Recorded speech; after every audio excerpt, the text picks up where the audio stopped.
Good evening, Himali ma'am. Dr. Sarup. Good evening, sir. I hope I'm audible.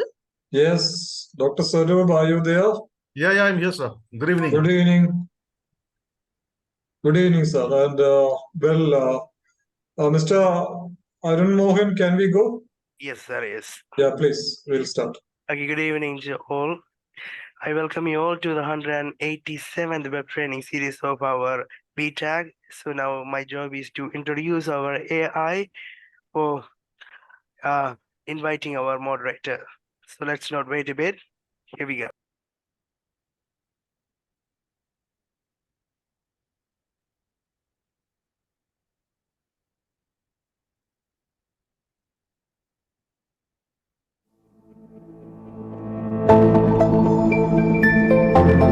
Dear educators, if National Education Policy 2020 is the philosophy, National Curriculum Framework is the pathway, and the mandate document is the Constitution, to champion the changing demands of the 21st century and positively impact the future.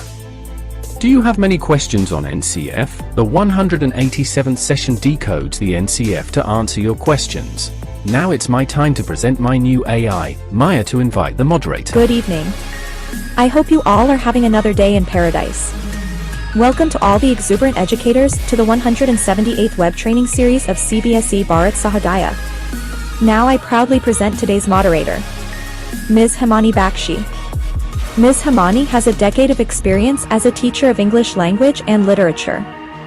She is a master in English literature from the prestigious Lady Shri Ram College, Delhi University. She has been actively involved in promoting holistic education and experiential learning among students. She is currently working at Modern School, New Delhi as the high school English language and literature teacher. She is also the subject coordinator of the middle and secondary wing. She has rendered her services as observer in National Achievement Survey 2021. So Himani ma'am, wholeheartedly I invite you to moderate this grand session. Please, ma'am. Over to you.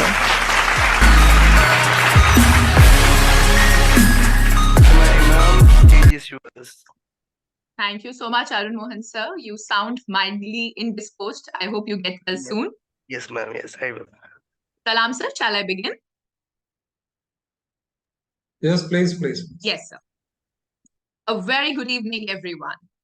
Before we begin, I would like to extend my gratitude to Dr. Abdul Salam and CBSE Bharat Sahodaya Complex for giving me this great opportunity. I also extend a very warm welcome to all the participants.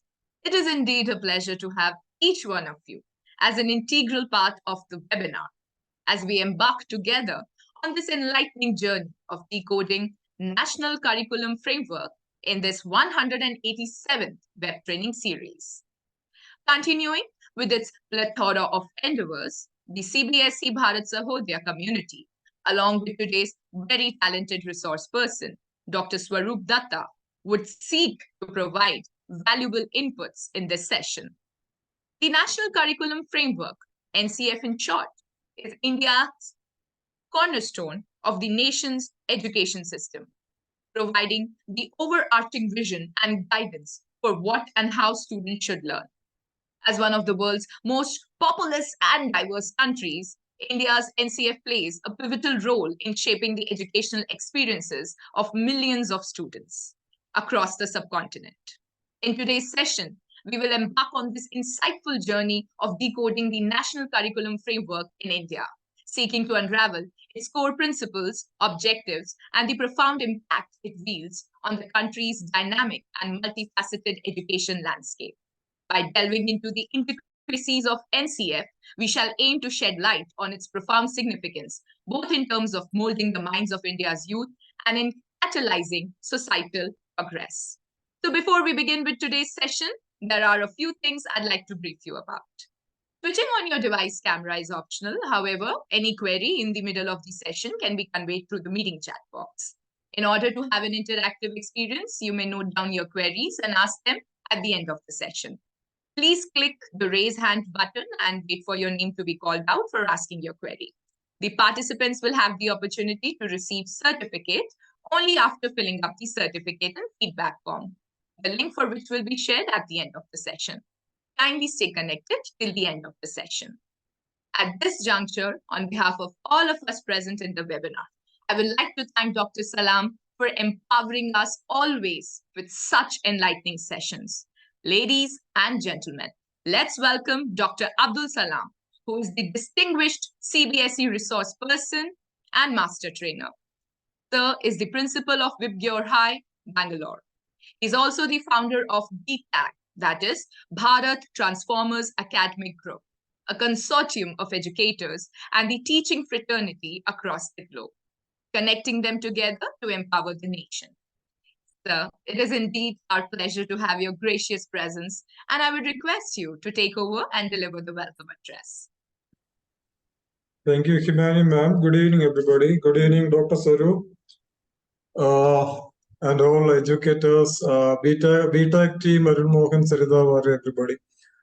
Well, very happy to connect with Dr. Saru again, maybe after more than a year, I think. Yeah, almost, yeah, right. Yeah. And this topic, why we are, holding this session, lot of educators are asking doubts, especially with regard to this 3-language policy or whatever, foreign language, native language and all. So I have promised them we will be holding a session for everybody. And I think Dr. Swaroop is the right person to deal with this NCF and answer your query. So I request everybody to utilize this platform, this session, to clear your concern, your doubts with regard to national curriculum framework. Let us, enrich ourselves with the information. Let's listen to Dr. Swaroop Datta. Dr. Swaroop, thank you so much for readily agreeing to take this session for us. Thank you so much. All the best wishes and hearty welcome to each and everyone. Over to Himani. Thank you. Thank you so much, sir, for your enlightening words. So are we joined by Mr. Biju S. Pillai? I don't think so. Let me check. Biju. Yes, he is there. He is there. Yes, sir. Yes, sir. I'll proceed. Ladies and gentlemen, amidst us, we also have the distinguished program collaborator, Mr. Biju S. Pillai. Mr. Biju S. Pillai is a treasurer of Bharat Sahodaya. He has a vast experience in the field of education in many capacities, including being the principal of many reputed CBSE schools. Sir, we are honored to have your gracious presence. I request... Miss Himani, yes. There is a correction. This Mr. Biju S. Pillai is not the treasurer of Bharat Sahodaya. Yes, sir. He is now holding a different position. Yes, sir. Of BTAG. Thank you. Yes, sir. I'll be mindful of that. I request Mr. Biju S. Pillai to felicitate the gathering with his kind words. Good evening to all. Thank you, Himani Bakshi ma'am. And most respected today's resource person, Dr. Swaroop Datta sir. And our BTAG founder, Dr. Abdul Salam sir. A very good evening to each and every educator in the Bharat Transformers group platform. As our BTAG founder chairman told, we most of the principals, mostly the webinars will be focusing upon teachers empowerment or like that. But today's topic, decoding National Curriculum Framework or NCF, is equally important for all the principals and as well as all the teachers to know about the complete information regarding this new curriculum framework, which every teacher as well as all the HODs and principals should get a clear-cut idea, because quite often we are getting many doubts, many problems related to each and every area relating to this 3-language formula and all. So today we will be having a wonderful opportunity to have our Swaroop Datta sir to clear almost all the doubts. So I hope today's evening will be a wonderful evening to all the educators in this BTAG platform. Over to Himani Bakshi ma'am. Thank you, sir, for your kind words. Thank you so very much. Ladies and gentlemen, now we shall proceed to the highlight of today's webinar. Today amidst us, we have very talented Dr. Swaroop Datta. Dr. Swarup Datta, MSc, B.Ed, BHMS, is the principal of MSM English School and Junior College in Malkapur, Maharashtra. He holds the prestigious role of Zonal Training Coordinator and Master Trainer for CBSE, covering Pune and Thiruvananthapuram. He is the CBSE City Coordinator for Buldhana District. He's also the founder president of the Buldhana Sahodya School Complex and a member of the CBSE Affiliation Review Committee. Dr. Datta also serves as an advisor for Zoom class technologies and is a mentor for the Vikram Sarabhai Science Foundation and CEIR Global. Dr. Datta's career is highlighted by becoming India's first school principal to attain the status of a Master Black Belt. He's certified Green Belt, Global Career Counselor, and a Law of Attraction Master Practitioner. His diverse expertise includes being a professional English trainer, authoring a grammar book series called Syntax. As a life and consciousness coach, Dr. Datta provides high-quality education to rural schools in India. Dr. Swarup Datta's notable accomplishments have been celebrated on numerous prestigious platforms. Sir, on behalf of everyone present, I welcome you and request you to take over the proceedings for the evening. Thank you so much, Himani ma'am. Good evening, everyone, all the educators. First of all, I want to extend my gratitude to Dr. Abdul Salam for giving me this opportunity to address such a group of learned educators. And today our topic is a very important one and something that is, very, very, I would say in the trend right now, the NCF, the National Curriculum Framework. After the publication of the NEP, people were desperately waiting for the NCF to come out to understand it better. And now 2 versions of NCF has come out. The first one is the NCF for the foundational stage, and the second is NCF for school education. And let me just tell you, it's a 900-page document, both the NCFs taken together. And at times it becomes quite a task for an educator to go through all the 900 pages to understand what it is all about. And you can understand that it's very difficult to give an overview of the entire thing in around 1 hour, 15 minutes maybe.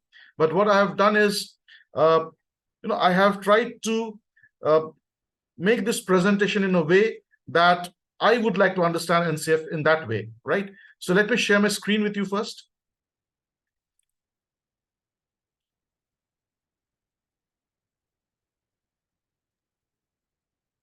Sir, it is visible?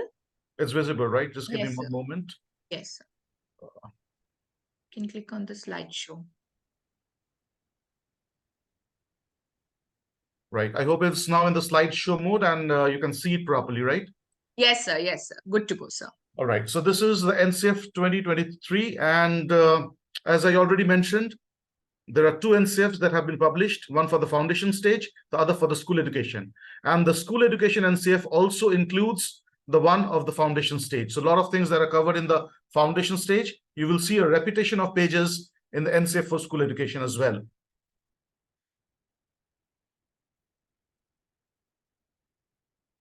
Now, right. So National Curriculum Framework must support exactly what it is. It's a framework to help develop all the diverse curricula in the country. So any idea, how many boards are there in the country? You can put it in the chat box if you want. What is your idea? How many boards are there in India? Let me see what is your idea, like why a curriculum framework is needed. You will get an idea only because, there are so many boards. So how many are there? What's your idea? Put it in the chat box. 3? No, it's much more than that. 5? Okay. Now I would recommend before you go into answering, Google it up. Google it up and then let me know. What does Google say? How many boards are there in the country? So I'm giving you just around 30 seconds to Google up.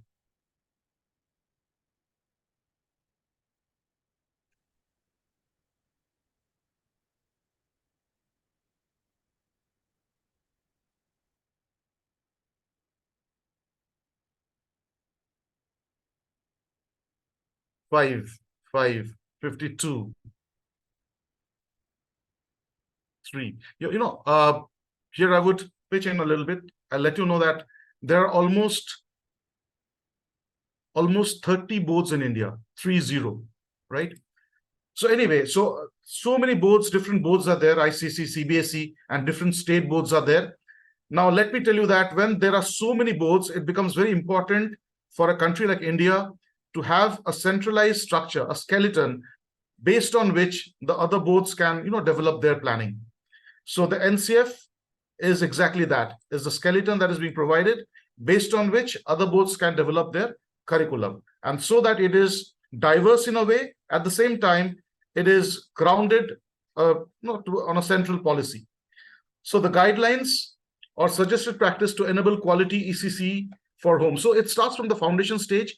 And these are the terms we have already seen in NEP, early childhood care and education. And it is said that from the age group of 0 to 3, the children need to be educated at home, because we know now that the brain development of the child happens maximum till the time he or she reach 7 years age.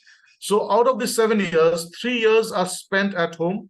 And now the Ministry of Women and Child Development, they have devised a training to train the mothers how to, educate the children back at home. And so this domain of 0 to 3 years does not fall under the school education. It's back at home. So it goes under the domain of Ministry of Women and Child Development. Now, so this is the central idea of the policy. What is the central idea? The central idea is based on a very ancient, I would say, Vedic scripture.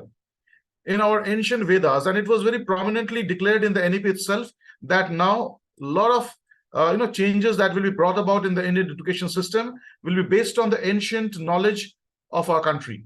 We have spoken about the knowledge that existed in different universities that prospered during that period of time: Takshashila University, Nalanda University, the Vedic scriptures. So this NCF has attempted to bring up a few of those prominent, I would say, scriptures where certain things are mentioned very clearly regarding education, how education should be.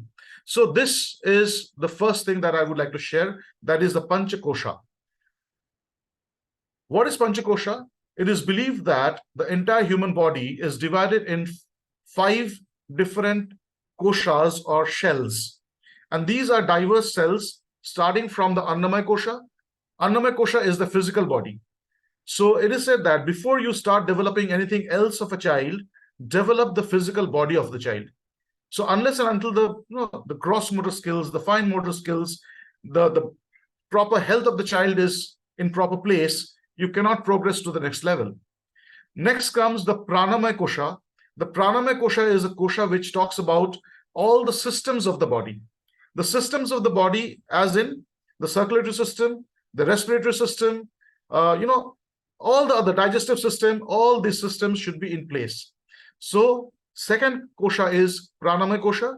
So it is told that if you want to have a healthy child with a healthy body, next comes the healthy systems. After that, we need to develop the Manomaya Kosha of a child. What is Manomaya Kosha?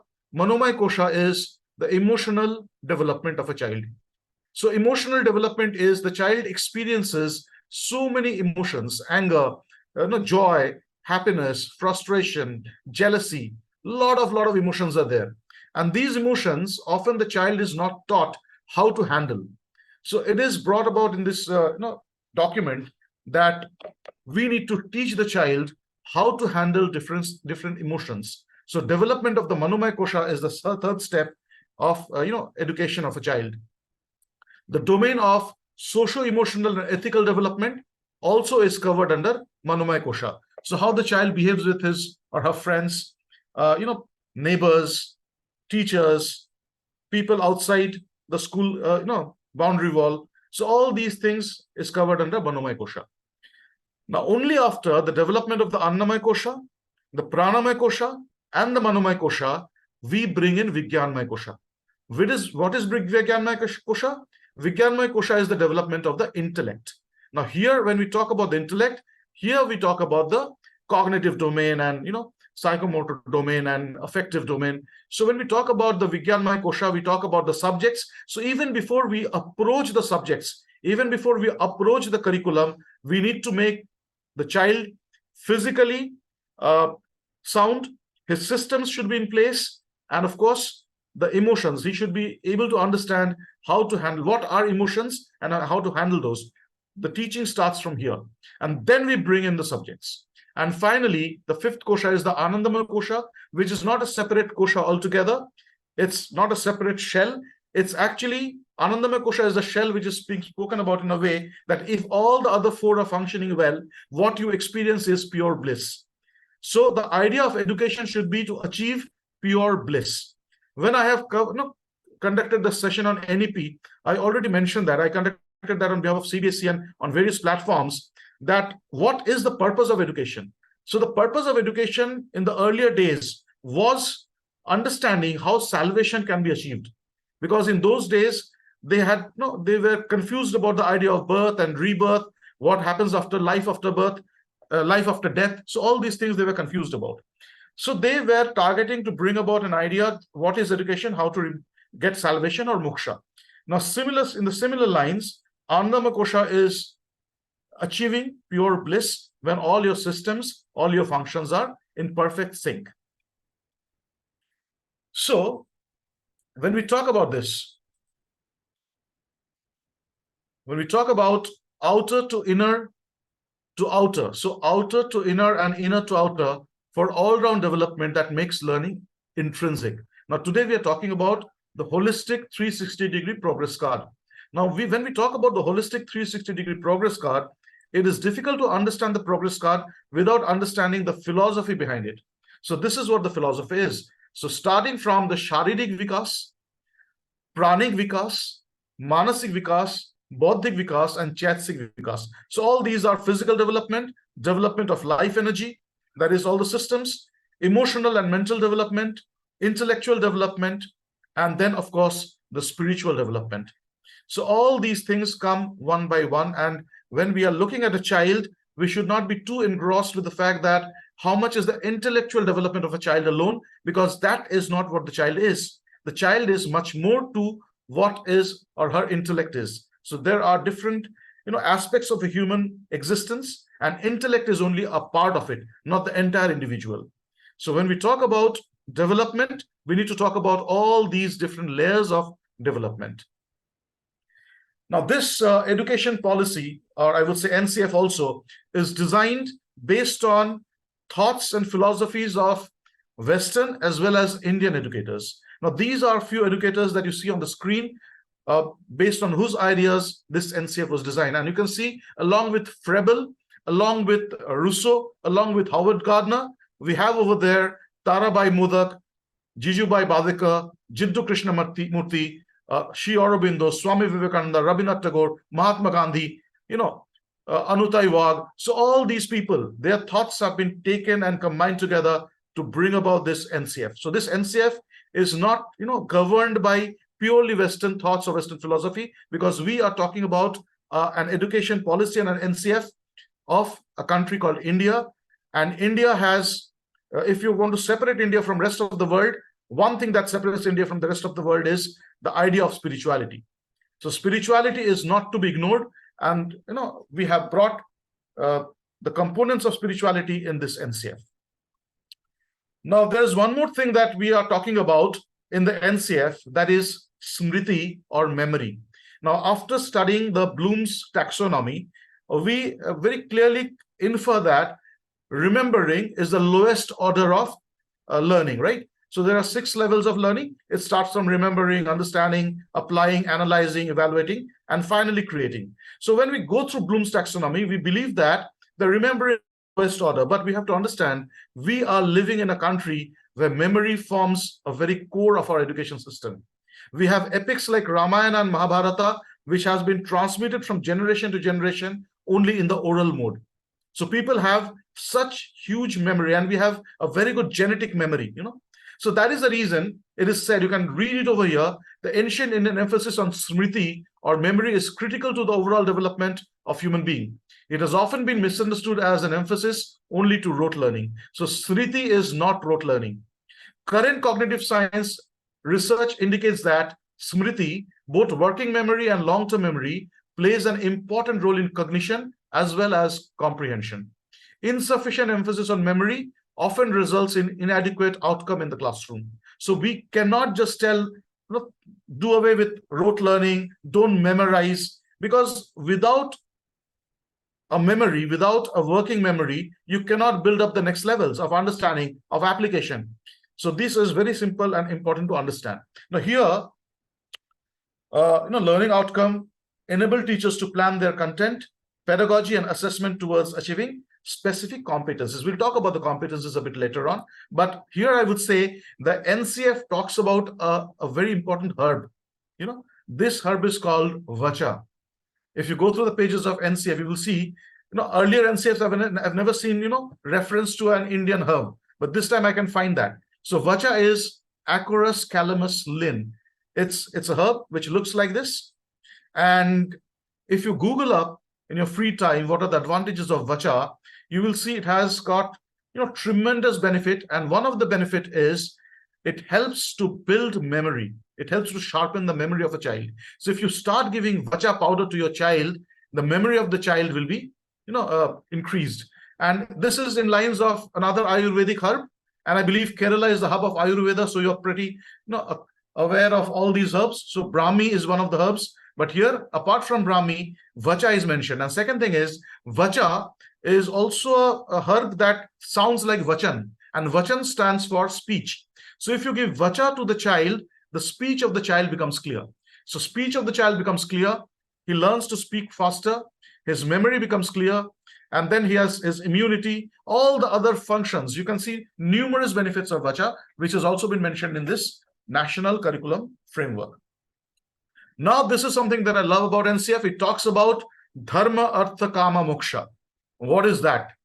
Because now we are not in a spiritual class, of course, but NCF mentions about this cycle of dharma, artha, kama, moksha. Now, why is that? Because, we don't want to produce educated Frankensteins. People who are educated without a value system, they're better than a Frankenstein. And Frankenstein was a demon that was created. So we do not want to create demons, right? We do not want to create doctors who sells kidneys. We do not want to create engineers who build a bridge in a way that it will fall down in a few years' time. So we need to understand and start focusing on the value system of the child. Now, what is dharma? Dharma does not mean religion. Dharma basically means, what is righteous and what is not righteous. Righteousness, that is dharma. So we need to give an idea of righteousness to the child, that what is good and what is not good. Unless the child has that idea, the next step that comes in, artha. Artha is the knowledge of money, finance. We all come to the education sector because in a particular way, we all want to earn money. So whether it's a business family, whether it's a job-oriented family, they send their children to the school to earn money. And education, one of the goals of education, of course, is to earn a livelihood. But then earning a livelihood without having a righteous fullness knowledge leads to, an educated monster, as I said. So artha, before we give the knowledge to the child, how to earn money, we need to teach them what is the right way of earning money and what is not. So after dharma, when you learn how to earn money, then you are earning money in a rightful way. After that, when you earn money in a rightful way, then what happens after you earn the money? After you earn the money, you need to spend it. So how to spend that money? So kama is the desire. So when we have children who are in school, in colleges, if you ask them, if you get crores of rupees, how will you spend it? You will see the mentality of their spending, how they want to spend the money that they earn. And there you will find that their spending is also directed towards a very selfish, materialistic way. So when we have the knowledge of dharma, then the knowledge of artha, and then we have the kama, that is what is righteousness in desire, how to have a good desire. So when you have a good desire, you become people like Ratan Tata. You become a businessman, you know how to earn money, but then you know how to earn money and how to spend it. Ratan Tata can be definitely one of the richest person of India, but he's not in the list of the richest person because he does a lot of charity. So this knowledge has to be given to the children that, you can earn a lot of money, but then what to do with the money? So only when you learn dharma and then you learn artha, then you learn kama, you know how to earn money and how to spend it in a rational way. And then you get moksha, or you get the salvation, or you become joyful.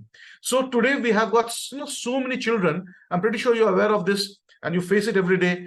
Indiscipline issues in the schools are rising. Immoral activities are all around. If you open any, your mobile, you go to any reel, you see how youngsters are, exposing their bodies, doing different things just to get a few likes and earn money. That is what the society is going towards, going towards a steady destruction. So without the education system, without the teachers boosting up the value system of the children, things are not going to be the same. You will have a lot of people who are literate, a lot of people who are educated in the literal sense, but not truly educated. So this cycle is to be very clearly remembered, and all these four components of dharma, artha, kama, moksha has to be related to your learning outcomes as well. So when we talk about learning outcome, we talk about mathematics. When we give a sum of percentage, we cannot tell that if a person mixes milk with water, what profit he will earn. That's a wrong way of earning profit. So I hope you understood what I'm talking about. So when you're giving examples to the children, it should be an example based on, righteousness. Similarly, when we talk about a topic, we need to understand what the child can do with the topic. What is the desire? You'll earn money. You learn, let's say a chapter, let's say light, sound. How this chapter can impact your earning of the money. At the same time, what can you do with the knowledge of sound or light? What can be your karma? What can be your desire to use that knowledge, and how to use that knowledge that you can earn money as well, or you can do it for the benefit of the society. So when we equate everything with dharma, kama, artha, moksha, then the education becomes more meaningful. Now the NCF for foundation stage talks about two terms, Vidya Pravesh and Bal Vatika. Now, when we were filling up this OSS form, we have seen this time CBSE has given the link for Bal Vatika, which is the pre-primary, nursery, KG1 and KG2. So Bal Vatika is, NEP states that prior to the age of 5 years, every child will move to a preparatory class called Bal Vatika, that is before class 1. So it comes to UKG, LKG and nursery, which has an ECCE qualified teacher. So early childhood care and education, this qualified teacher is what? There will be two courses that will be designed and rolled out. One will be ECCE, a certificate course. The other will be a diploma course, 6 months and 1 year courses. And Vidya Pravesh is when the child enters grade 1. For the first 3 months, 4 hours a day, the curriculum will be transacted in a way which will be a shift from play to learning, more formal learning. So this shift and making the child school ready. So Vidya Pravesh has a target. That target is to make this child school ready. So preschool to school, that transition is often, it has a big gap. So Vidya Pravesh is designed or going to be designed in a way which bridges that gap. Now, the NCF talks about these 3 important components: joy, choice, and wonder. So what is joy, choice, and wonder? Children learn when they are in a joyful mood, when they are given choices, and when there is something that they can wonder about, right? So you must have seen that when you come home after a tour, or you have visited a place, you've gone to the market, you come back home, the small child of the house runs to you and asks, what have you brought for me? So that is what a child is designed, hardwired like that. The child needs to understand what has been brought for him. So when a teacher goes to the class, it's very important that the teacher carries something that brings, a wonder. Child looks at the thing with wonder. Ye kya laya? What is this? And joy is again happiness. We need to understand that without having a child who is joyful in class, learning cannot happen. So these are the 3 things that every teacher needs to understand. And when we go for teachers training, we need to tell them that do not forget these 3 components when you are transacting with the curriculum. Don't be so engrossed with the learning and the learning outcomes that you forget joy, choice, and wonder. Every class, every class. It's not like once in a week you do it. Every class you need to understand that there has to be something that brings joy, a smile on the child's face, something that the child can choose from. Now, when I talk about choice, let me also tell you, it opens up another very big domain, that is of differentiated instructions. Differentiated instruction is providing choice to the child. Every child is not same in the class. So the content, the transaction of that content, and the result, all these three things has to be varied, and it has to be differentiated. So that is what differentiated instruction is all about. Though differentiated instruction itself is a one-day training or a 2-day training that I conduct. So I just wanted to give you a brief idea about differentiated instruction, that when the teacher walks from the podium and goes into the rows and columns of the children, he or she is differentiating instructions. When the teacher becomes a guide at the side instead of a sage on the stage, the teacher is differentiating instructions. When the teacher gives choices to the child, the teacher is differentiating instructions. So do not forget the choice factor, because here the differentiated instruction comes into play, which is, the core of modern education. And of course, as I said, wonder, something that will amaze the child, because only amazing the child will help the child, question. When I'm amazed, what is that? My question immediately comes, what is that? So when we talk about that wonder, the question starts coming up. What is that? How it works? What happens if I do this? What happens if I do that? So all these questions comes up only when there is a wonder factor. When the wonder factor is taken away, there are no questions.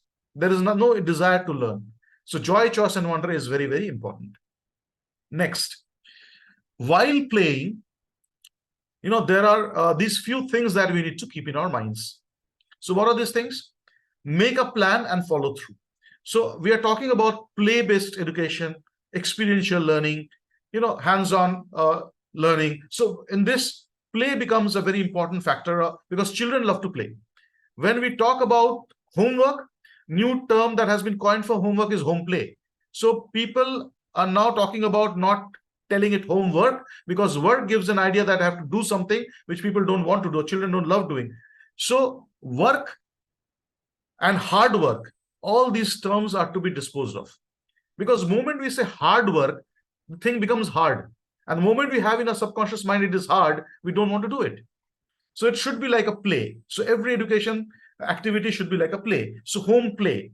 So, and in the classroom, whatever is happening is a game, it's a play. So play-based pedagogy, toy-based pedagogy is being spoken about. That is the only reason, because children have a very basic, tendency, that is to play. So when we are playing, what needs to be kept in mind? Make a plan and then follow through. So for example, if I want to draw my home and family, what will it look like? And who all should I include in the picture? So these type of questions should come in the child's mind. Then learn from trial and error using imagination and problem solving.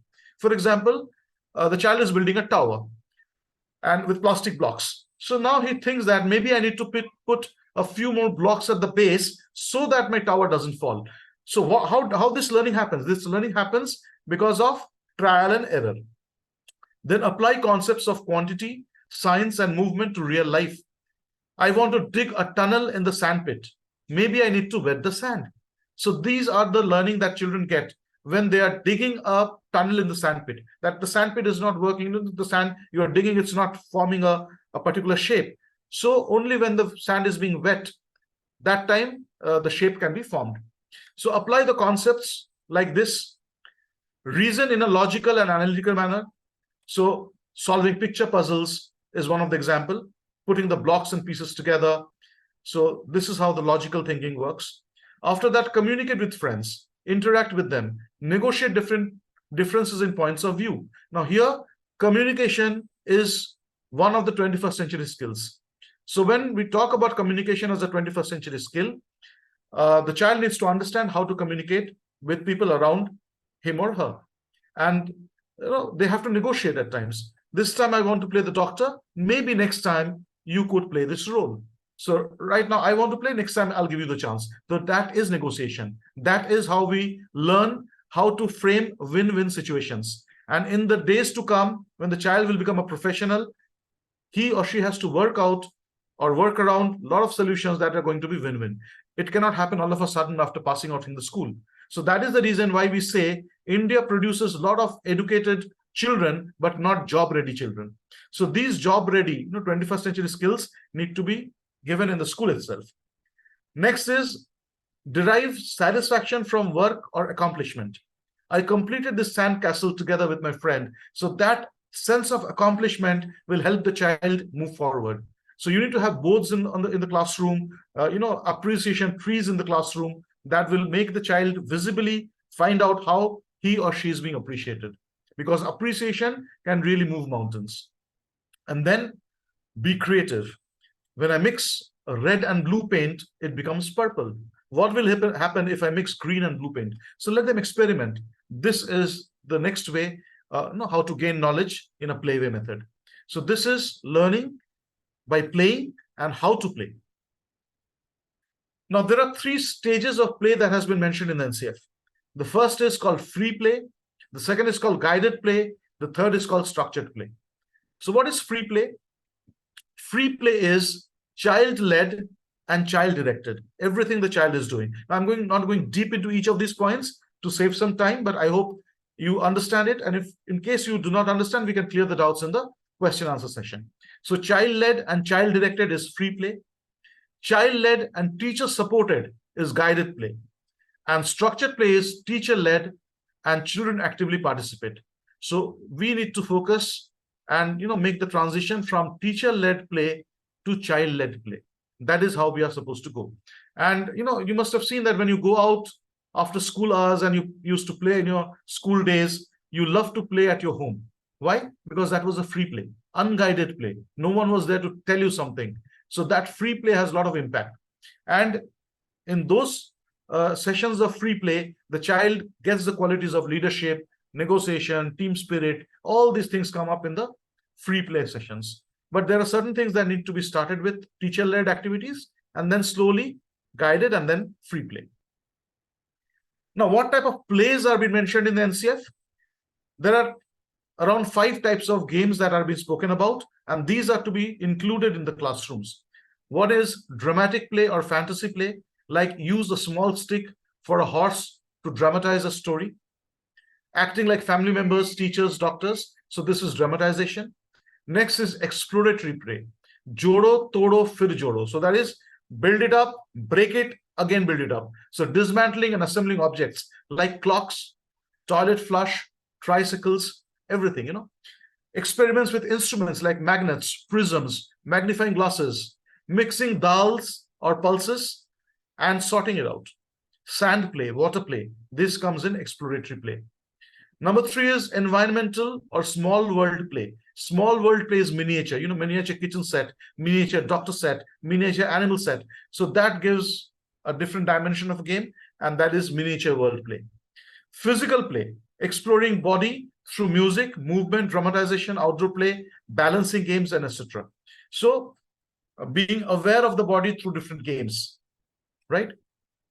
Then games with rules. And in physical play, you have these songs like, if you're happy and you know it and you really want to show it, clap your hands. So when you clap your hands, you know that these are my hands I'm clapping.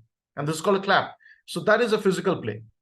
And games with rules like hopscotch, kit-kit, snake and ladder, spinning tops, marbles. Now, why we're talking about these things? Because these are Indian games and Indian toys which are becoming obsolete. People are going into, GTA City and all these video games, and they are forgetting our own games that for centuries we have been playing. So this is something that we need to do. We need to promote Indian games in our classrooms. Now, the next thing that NCF is talking about is gradual release of responsibility of a teacher. The greatest misconception of a teacher that is, if I do not teach, no one can learn. That is where the teachers try to talk more. The teachers try to, I would say, dominate the class. 80%, 90% time is the teacher talk time. Now, what is being spoken over here? The teacher responsibility, it starts with teacher explains model and strategy. And you start with, I do it, you watch. That's the first step. The second step is collaborative. We do it together. Third is the guided practice. You do it, I will watch whether you're doing it properly or not. And independent practice, you do it alone. So we have to move from I do it, you watch, to you do it alone. When we go to that level of you do it alone, that is real education happening in the classrooms. So gradual release of responsibility is very clearly highlighted in the NCF. It is called GRR, gradual release of responsibility. Teacher's responsibility has to become minimum, and the child needs to be more responsible, because the ultimate objective of education is making the child responsible, right? And I remember in 2014 when Narendra Modi ji visited Japan, he came back and said that he observed over there that less teaching is happening, so more learning is happening. So moment you go for less teaching, more learning happens. So how it happens? When we slowly release our responsibility and give it to the child, GRR. Next. Now, this is again very, very important. This is how the entire NCF, the bulk of the NCF is formed with this structure. So you need to understand the structure very clearly. I will not go deep into each subject because that will take a lot of time, but I'll tell you how to look at the NCF, pages after pages that you see.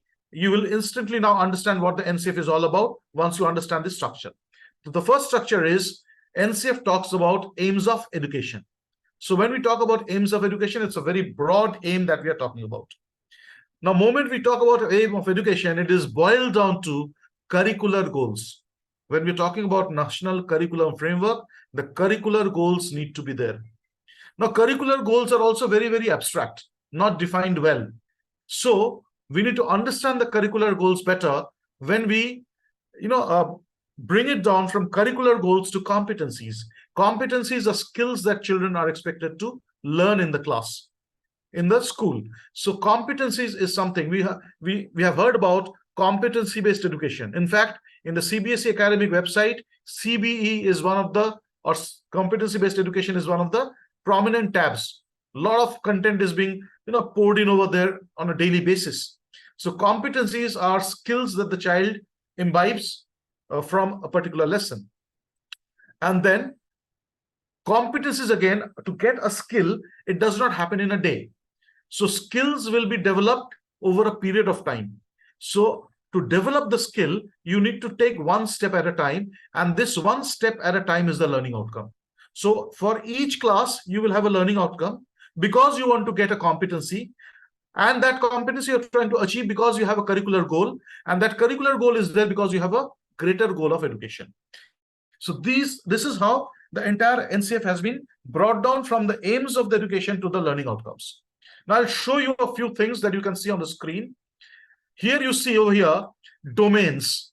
So what are the domains and what are the curricular goals? So first thing is we have got physical domain, socio-emotional domain, cognitive development, language and literacy, aesthetic and cultural development. So these are the 5 very prominent domains. Now these domains you can see is mapped with curricular goals. So for example, physical development, curricular goal 1 is children develop habits that keep them healthy and safe. Number 2 is children develop sharpness in sensorial perceptions. 3 is children develop a fit and flexible body.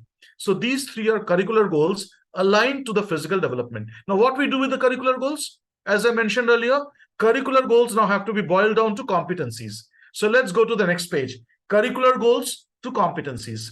So we have the first curricular goal. Children develop habits that keep them healthy and safe. Remember this first point, children develop habits that keep them healthy and safe. So this is the first curricular goal we are talking about. And you see, aligned to this curricular goal, there are 6 competencies that can be developed. The first one is show a liking for and understanding of nutritious food and does not waste food. So you see, it's a skill straight away. It's an action that we are talking about. So all the competencies that we are written in terms of action verbs, something that the child will be able to do. So understanding, remembering, something that you cannot see as a teacher should not be used as a term in the defining of a competency. Competence is something that will be defined more tangibly, something that you can physically see, objectively see, right? So second one, practices basic self-care and hygiene. So whether the child is practicing, that's a skill. We can see it. It's not whether the child understood what is basic, hygiene and care or not. So it's not about understanding, it's bringing in action. So this is competency. Now what we talked about, after the competency, we will have learning outcomes. So see, this is again a domain, socio-emotional and ethical development. Curricular goal is there and competencies are mapped over here. After the competencies will boil down to learning outcome. Now, when we talk about learning outcome, you can see over here, we have taken up a competency like differentiates between shapes, colors, and their shades. C2.1. So we'll go back now. C2. So this was curricular goal 2. Children develop sharpness in sensorial perception. C2.1 was differentiates between shapes, colors, and their shades. Now, when we bring that into learning outcome, we have different levels. Now, see the levels. The first one is differentiates and names the primary colors, red, blue, yellow, and other common colors in their environment. That is black, white, and brown. The next level is differentiates shades within primary color. Am I audible? All right, thank you. So differentiates shades within primary colors like, light blue, light green, dark green. That's the next level. Third is attempts to predict resulting colors when two colors are mixed. Blue is mixed with yellow, makes it green. Red with white makes it pink. The next level is predict resulting colors when two colors are mixed. The child is able to predict. Here he is attempting. He is predicting over here. And the final one is experiments and uses color in art forms, drawings, decorating, and display. So see how a smooth transition is happening from this level to this level. And this is how you differentiate instructions. When you make a lesson plan now, you have a multi-level lesson plan. You cannot have a lesson plan with one single learning outcome because children are not all the same. There are children who are beginners. There are children who are proficient. There are children who are advanced. So when we are talking about a child who does not recognize a primary color, it is very, very impractical to tell the child to predict what happens when you mix two colors. So for that child, the learning outcome will be the first one. But a child who is already aware of the primary colors, the learning outcome can be the third one or the fourth one. Now, when we have a differentiated learning outcome, teacher has a very clear-cut goal set in front of him or her. That yes, in the class, we have got these three types of children. We can broadly categorize in three types. Ones who are beginners, ones who are progressing, the others are proficient or advanced. So when we have these three levels, the learning outcomes can be varied, the activities can be varied, the assessment can be varied, and that is how differentiated instructions happen. So this document is a very helpful document in understanding the different levels of learning and put that in the learning outcomes of children. So now I think you are very clear about how the educational objectives or goals has been brought down into this curricular goals into competencies into learning outcomes. Now, NCF approach to language. This is what I think most of you had the questions when introduction was being given. People were talking about languages. Now, if you see NCF, language has been referred to in two different ways, L1 and R1, L2 and R2, L3 and R3. Now, what is this L1, L2, L3, and what is this R1, R2, R3? In a very simple way, I will explain this. L1 is, as you can see over here, since children learn concepts most rapidly and deeply in their home language, the primary medium of instruction would optimally be child's home language or mother tongue or familiar language, also referred to as L1. So L1 is basically the language in which the child learns to talk and the first language the child hears. So the first language with which the child becomes familiar to is L1. The second language with which the child becomes familiar with is the L2. And the third language with which the child becomes familiar with is the L3. So these are L1, L2, and L3. And it is very clearly said that, you are trying to build a house, a 4-story building. And then after building 3 stories, you dismantle it and start building it all over. It doesn't make any sense, right? So the child from 0 to 3 years is learning a language. He has learned that this is called, darwaza. This is called khirki. And then all of a sudden you say, no, call it a door. Sorry, that's a window. And now the child becomes confused. Are ye to darwaza, how it becomes a door? This was a billi, how it becomes a cat. So when the child, and the child is again, reprimanded. Don't use, your mother tongue, use English. So when that happens, it is almost like building a house, dismantling it and telling it to be built all over. So this is what NCF is talking about, that start building the house in such a way that, it continues. So L1 is to be continued from home to school. And what is R1? R1, R2, R3 are the languages in which the child learns to read and write. So the first language the child learns to read and write is the R1. So R1 and L1 can be very similar or same. or it can be different. But ideally, if it is same, it is advantageous to the child. Now, in the 4 stages of learning trajectory, there are 4 levels. So what are these 4 levels? The first one is a beginner. The second one is progressing. Third one is proficient, and fourth one is advanced. And as you can see that a beginner tries to achieve learning outcome, whereas an advanced one achieves the learning outcomes and helps support others to achieve the learning outcomes as well. So help support others to achieve the learning outcome. The philosophy of each one, teach one, which APJ Abdul Kalam started, that is the advanced level of learning, right? So in between, there is a progressing and proficient level as well. So when we divide, every child is given a target right now, where you are right now and where you want to be. So unless that visibility is there, only the marks are not suggestive of anything. If you give the marks, it doesn't mean anything to the child. But when the child knows that it's like a video game, I'm in the beginner level right now, I'm in the progressing level right now, and the proficient level, advanced level. So these terms are coined with the thought process of video games. Children are playing video games, so they will understand, and everyone wants to improve the level. You give a video game to the child, he's in the beginner level, he will try to go to the advanced level. So that is what competency-based education is also talking about, that every child will take an assessment. Assessment as learning that is what it is. Assessment of learning to assessment for learning and assessment as learning. That shift is going to happen when you categorize, when you give levels, so that I know what level I'm in and what level I want to go to. The next one is this R1, R2, R3. As I said, the first reading and writing purpose language is the R1. So we define R1 to be the language in which the child first learns the concepts of reading and writing. So, in English medium schools, it's often English. Now, there is a big question and debate going on. Do we do away with this English medium school concept and bring it to, vernacular medium where the child learns in that vernacular medium? There are opinions, but NCF is strongly recommending, educators are strongly recommending that use the mother tongue or the home language as the L1 and R1, and then slowly go to, with the foundation of L1, build on to R2, with the foundation of R2 and R3 can go on, like more languages can be learned. But the basic thing of learning a language should be the L1 or R1. Now, principles of pedagogy that has been talked about in the NCF: safe and stimulating environment. Play is central to learning. That's the reason I was giving so much emphasis on different types of play. Relationship between student and teacher, very important. This is how the joy and wonder factor will come in. And, I would like to share a story with this, regarding this student and teacher. It's a story about the great C.V. Raman sir. So much after C.V. Raman sir has won the Nobel Prize, he was driving on the roads of Chennai one day, and all of a sudden he parked his car near a lamppost.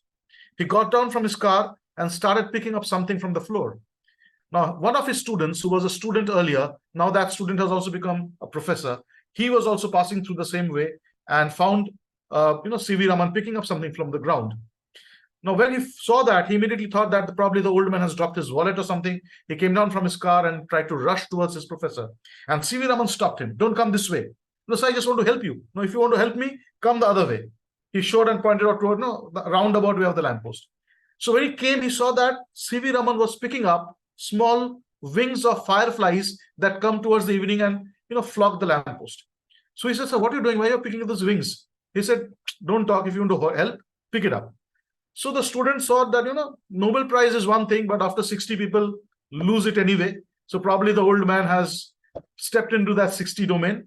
So he picked up wings for him as well. But after a collection of around 50 to 100 wings, C.V. Raman said, okay, you can go now. But sir, I wanted to know what exactly are you doing? Why are you picking it up? No, tomorrow I have a class in a government school and I'm going to teach them diffraction. So when I'm going to teach them diffraction, the diffraction grating is not there. I'll give each child a wing of this firefly, and then I'm going to teach them how the light breaks and bends.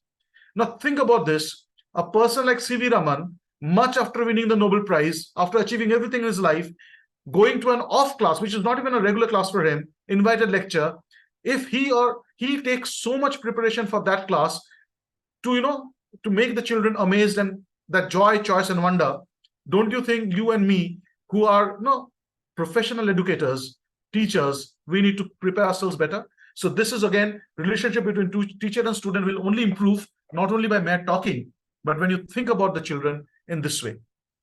Physical development is very important. We talked about the, this Annamaya Kosha.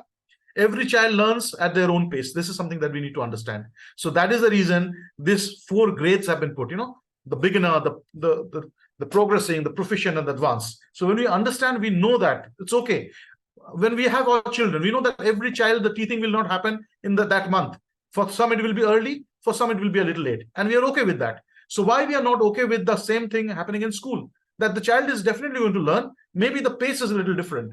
So we do not make an issue when a child is not learning to speak. Yes, some mothers definitely make it an issue, but they need to understand, and doctors tell, don't worry, the child will learn. So similar way, when the teeth comes out, the child learns how to speak, the child will learn the subject matter as well. Only his pace is different. Most comfortable and learn best. Sorry, this is most comfortable and learn best in their home language. So the children are most comfortable and learn best in home language. So L1 is going to be the home language. Learning is deeply connected to child's life context. So until I went into my classrooms and I talk with my children, I tell them, when the teacher comes in, before the lesson starts, please ask your teacher why I need to learn this lesson, why I need to learn this, a surface area of a cylinder or the area of a square or light. Please ask the question to the teacher. If you do not get the answer, don't learn. So this type of mentality should be developed in the children, that they should learn what has a purpose, how it is going to be impacting their real life. Learning building on the child's previous understanding. So it's again a very simple philosophy of education, that is known to unknown, right? And classroom process address all domains. So all domains are cognitive domain, psychomotor domain, and affective domain. So cognitive domain is something that to do with the head, the psychomotor domain something to do with the hand, and affective domain something to do with the heart. So the same Gandhian philosophy of education, head, and heart, comes into play over here. Now, this is again a very interesting thing that NCF talks about, which is taken from the ancient scriptures. It's called Panchhari. Panchhari is a good guide to formulating the sequence that teacher may adopt in planning for instruction. So this helps in lesson planning. So what is Panchhari? This is a 5-step formula. Aditi, so start with introduction. Bodh, go for conceptual understanding. Abhyas, go for practice. Prayog, apply it to real life. Prasar, expansion, teach it to another person. So this is how it should go. As we learned earlier, the advanced learners are the ones who will help others to learn. So this journey from introduction to conceptual understanding, to practice, to application and expansion is how the teacher should be planning the lesson, keeping this in the background in the mind. Building positive relationship with children. This is also a point that I mentioned just a moment ago. I have intentionally put this picture of this movie. Any idea which movie is this? Put it in the chat box. Let me see if I've identified the movie. Which movie is this? Yes, Tare Zameen Par. Very rightly said. It's not 3 Idiots. It's Tare Zameen Par. So Tare Zameen Par is a movie in which Amir Khan acted. It was about a dyslexic child. And this dyslexic child could not be identified as a case of dyslexia. Only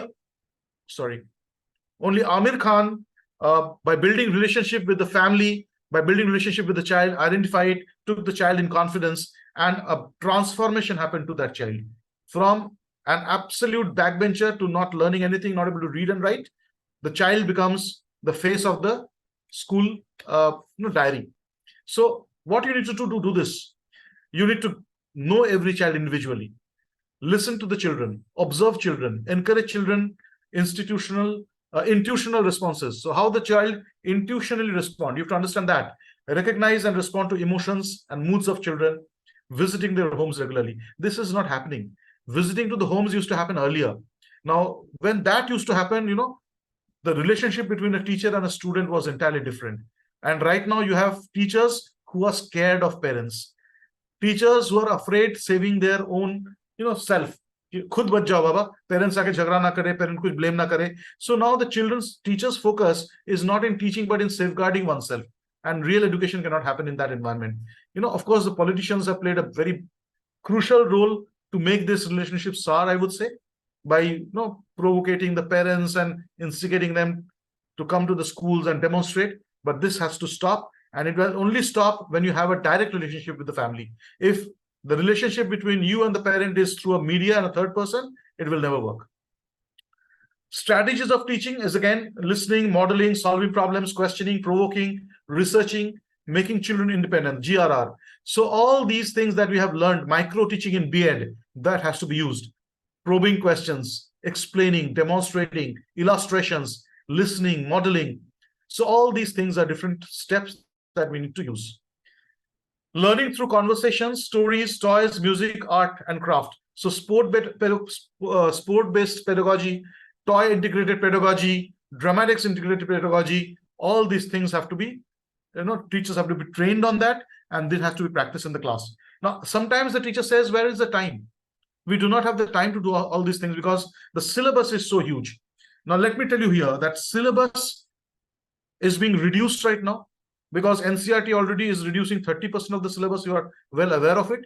And this 30% reduction was done with an objective that you can bring in these practices in the classroom. And it's also very important to understand that transaction of the lesson at a faster pace will really not help anything. If you really want to drive that concept, that competence in a child, it has to be through this mode. So toy-based pedagogy, sport-based pedagogy, maybe you cannot use it in every period, but horses for courses. In whatever way you can bring dramatization, in whatever way you want to bring storytelling, you can bring it. For example, right now I'm conducting a session on NCF. You saw just a moment ago, I brought in a story. It really fit in well over there, right? So this is how the teacher is expected to do. Bring in stories where it fits in well, bring in a toy where it fits in well, walk in with a teaching aid. If you bring a teaching aid and keep on your teacher's table, don't use it. Just check it out what happens. Don't use that teaching aid. I guarantee you towards the end of that period, one child at least will ask you, what was that you kept on the table?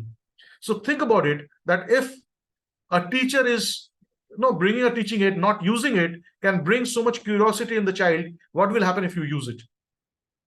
Then you can have games like this, Fire in the Mountain, Run, Run, Run. So these games are very, very important. This includes teamwork, listening skills. Then there is another game that I would refer to, that is Simon Says. Simon Says is a game where you say Simon says, then only you do the thing. If Simon does not say that, don't do it. So there the listening skill of the child will improve. And you must have seen this after COVID, the listening skills of the children have really gone down. They don't listen because earlier they have practiced 2 years keeping the laptop on, teacher's voice is coming to their ears, they're doing something else. And that is now happening in the real classes as well. Teacher's voice is coming to the ears, they're thinking something else because it's a 2-year practice they have done. They have opened the laptop and not studied. So many of the children are in that mode. So these type of games will bring about the listening activity of the child as well. Very important thing that I would refer to, mentioned in NCF, is Shinrin Yoku. Shinrin Yoku is taken from a Japanese concept. Shinrin means forest, Yoku means bath. Take the children to a forest, a wood, and let them play over there. Let them feel with their bare feet how the grass feels like, how the wood feels like, how leaves smell, how moist soil smells like. That is going to develop the brain. The brain development is not going to happen by reading the books, by reading the learning outcomes. This is also a part of the learning outcome where the sensorial perception of the child is improved. When the brain is improved, the brain can absorb better and learning can definitely be much better. So these type of practices are not to be ignored, that it's a waste of time. So components of a teaching plan, again, as I said, it's a elaboration of what I just mentioned. I'm not going to cover this in detail to save time, but competencies and learning outcomes and lesson objectives should be very, very vital. Duration and sequence of activities should be planned, games should be planned, and it should be differentiated. 4-block approach for literacy mentioned in NCF. This is especially in reference to languages. Language L1, L2, L3. Now, what are the 4 blocks? The first block is oral language development, like picture conversation, sharing experiences, storytelling, drama, and role play. After this, you come for word recognition. In word recognition, you have phonological awareness, activities, letter recognition, sound symbol association, sound symbol, A. So this is a symbol, it sounds A. And when we make a word, it sounds A. So that linking is going to happen in word recognition. Next comes reading. So when you are through with the word recognition, reading aloud, shared reading, guided reading, and independent reading. Now here I would like to mention about a manual that every teacher should have in his or her mobile. That is the Nipun document, National Initiative for Proficiency of Reading with Understanding and Numeracy. So Nipun is a document that every teacher should, at least go through once, and it talks about how reading activities have to be conducted in the classrooms. And of course, after reading comes writing, where it's model writing, shared writing, guided writing, and ultimately independent writing. Similarly, when we talk about numeracy, this is the ELPS that NCF talks about. What is ELPS? ELPS is experience, learning the mathematical concept of concrete objects, like counting concrete objects for learning numbers. Don't put one on the board first and teach the child this is one. Bring in a ball, this is one. Bring in two balls, these are two. So when we talk about concrete objects, the child will be learning better. The second thing is spoken language. Describe the experience in language. What is being counted? How many have been counted? So we are counting balls. This is one ball. This is two balls. These are three balls. So that brings a little bit of concrete idea in the child, because maths is scary because most of the child could not, frame in their mind what that number is all about. Then comes the picture, representing mathematical concept in pictorial form. For example, three balls, you can put it on the board and and show the pictures over there. And finally, the written symbols, that is the mathematical number. So you see how late the mathematical symbols are being introduced. It starts with experience. So blocks of teaching maths, again, there is a 4-step method mentioned over here, just like literacy. The first is oral math talk, math poems, oral calculation, concepts, children experience. You teach the children, talk about mathematical idea. What is the interest? I went to a class and asked, are you aware that your father's money is in a bank and that bank gives your father interest? Have you heard of interest? Simple interest, compound interest. Have you heard of these terms? So it starts from there. Talk about real life things that is happening. And then go to the skill teaching. Okay, you're not aware of simple interest? So this is what simple interest is. This is what compound interest is. Next comes skill practice. After that, you give them sums to practice. That this is a sum, complete this 1, 3, 5, and or 2, 4, 6. And finally, a math game. So reinforcing learning and problem solving through a game. So unless and until you bring mathematics to the level of game, children will continue to be afraid of mathematics. And you can see in our country and understand very clearly how many children appear for NEET and how many children appear for JEE. They don't appear for JEE mainly because they're afraid of maths.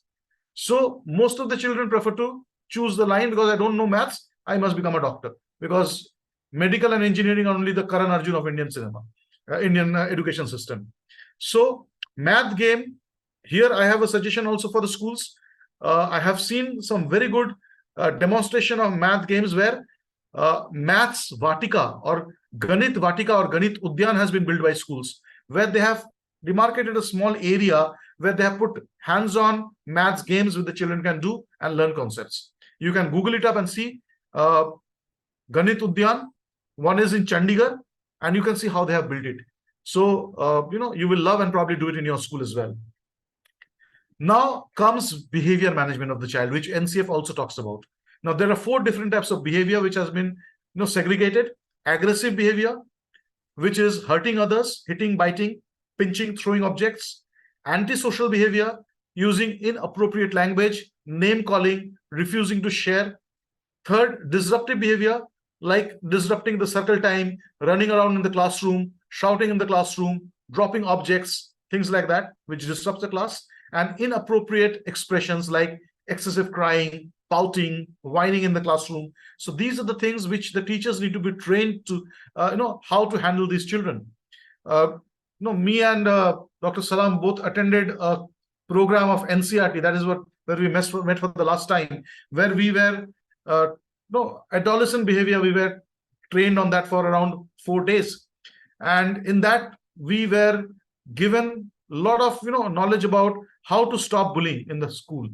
We have been shared with posters. We have conducted such sessions in our own schools. That has to spread. So bullying and behavior of the child, that cannot be just achieved by shouting or beating a child. Because when you shout at a child, you are showing that shouting is the solution. When you beat a child, you are showing that beating is the solution. So to get his things done, the child will also shout or beat someone. So we have to make the child understand that shouting and beating or punishing is not the solution. There is a better way to do that, and that comes with proper communication.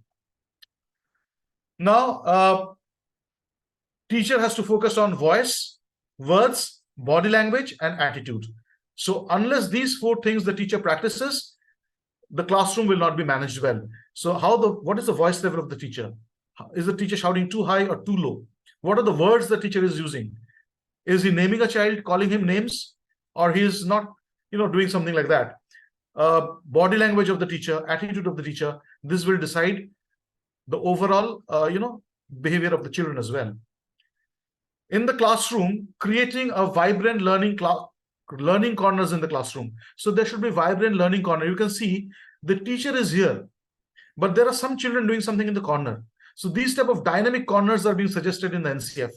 So children need to go to the classroom and, someone who has already completed a part of that work that teacher has given, go to a corner and does an advanced work over there.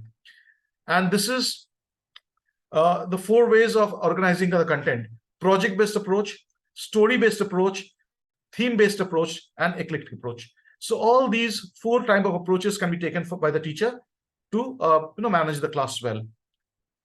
Apart from that, leveraging technology. So what is leveraging technology? Leveraging technology is there are so many platforms that has been mentioned in the NCF which the teachers are expected to use. Diksha is definitely one of them. COEs have been driving every teacher to complete the Diksha training, which has been done last year, remember? It was made mandatory, the Diksha training has to be taken. Apart from that, NDR, Vidyadan, technology for inclusive access.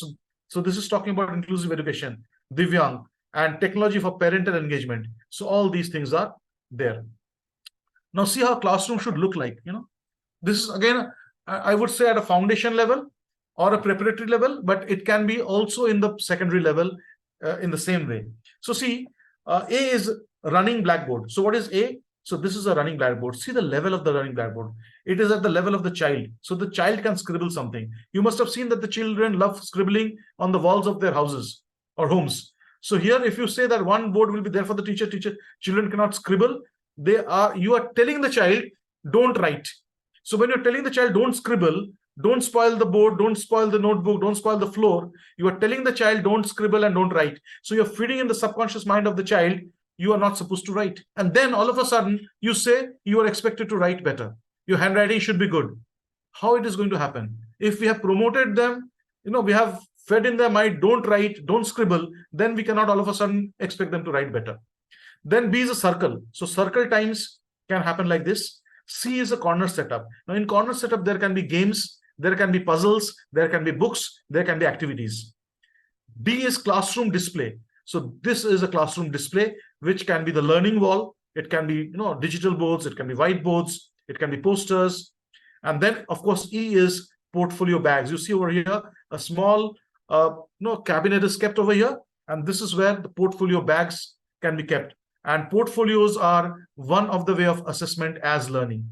Assessment as learning can happen only when the child looks or, introspects and finds out how he is learning.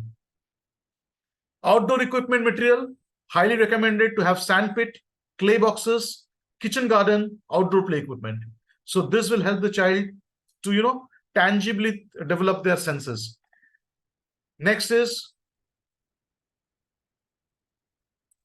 analyzing children's response. Now here I will be revealing today, if we have some more time, the holistic progress card, which has not yet been published. So I have designed one for my own school. I'll definitely share with each one of you so that you can take a look and then you can plan according to your own ideas. But analyzing children's response, one of the key component of a holistic progress card is self-assessment form. So you can see, circle the picture that shows how you worked today. I like doing this work. Yes, no, maybe or no. So the child can, understand himself or herself with the help of self-assessment. Then these are the qualities of progress card, which was earlier this fact. The earlier progress card was like this. There was a lot of anxiety, bias, negative remarks. It was subjective, phobia attached with that. People used to get worried. Children are worried. Parents are worried. It instills fear, fright, comparison, stress. But how the holistic progress card is supposed to be? It is reinforcing comments, affective, psychomotor, and cognitive. All the domains are addressed. Clarity, precision, accuracy, appropriateness, specific to a particular competency or domain, non-judgmental, and constructive remarks. So this is how the holistic progress card, these are the qualities. Characteristics of HPC, as I said, must reflect unbiased and non-judgmental performance.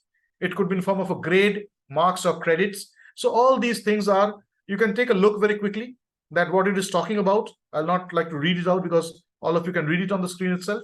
So these are the qualities of a good holistic progress card, right? So I'll just give you maybe 15 seconds to go through it.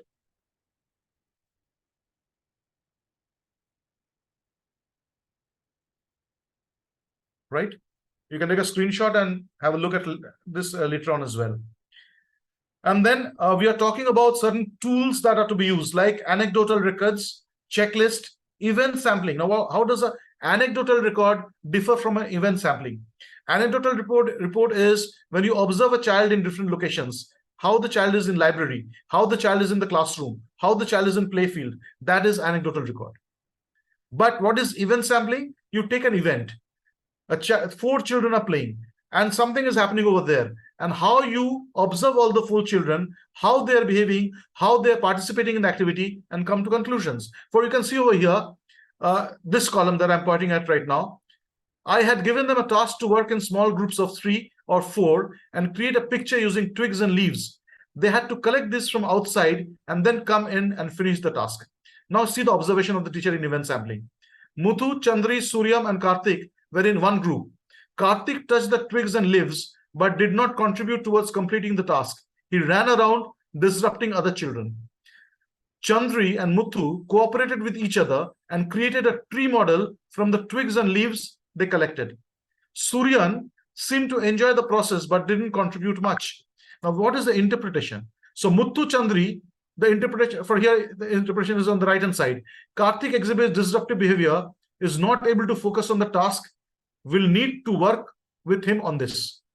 Suryan, while not disruptive, will need support to demonstrate appropriate social behavior. Muthu and Chandri can work well in groups and complete tasks. So when you see an event, an occurrence that is happening, an activity that is going on, how the teacher observes and how the teacher infers is something as event sampling that has to be used in the schools. Artifacts, worksheets are of course a very important part of this tools of the teachers as well. Now, to develop the child, the biological process, that is the genetic configuration of the child that the child has inherited from the parents, the brain, height, weight, etc., plays a role. Socio-emotional process, changes in individual relationship based on the changes of his personality, how the child interacts with his society, the village, or the town that he or she is living in. That is the reason it is said that it takes a village to grow up a child. So why it takes a village? Because the child will interact with the entire people and frame opinions, and the learning happens over there as well. And then of course the cognitive process, which happens in the school in forms of intellectual development of the child and subject matter. Now pramanas are there. I'm going to end in another 5 to 7 minutes maybe. So pramanas are there. What pramana is? First is how the child learns. There are these 6 ways in which the child learns. The first one is pramana, pratyaksha. So pratyaksha is direct perception, directly how the child feels, interacts with the things and what the child experiences.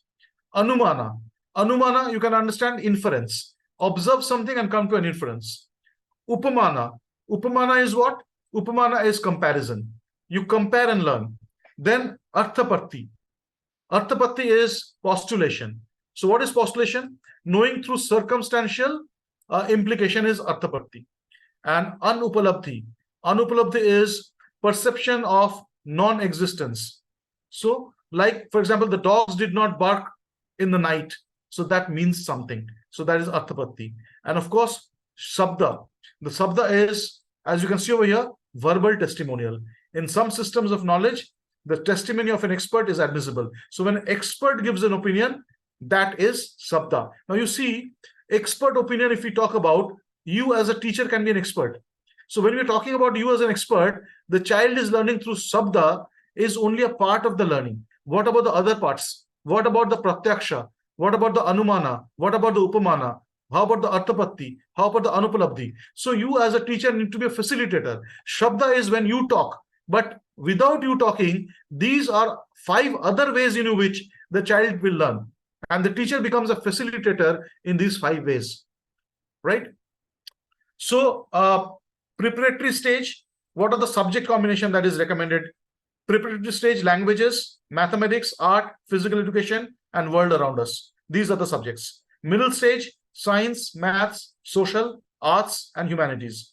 Secondary stage, essential courses. We'll talk about what that is. Choice-based courses and vocational education. That is art and sport also. Now you see how the board exam is going to be like.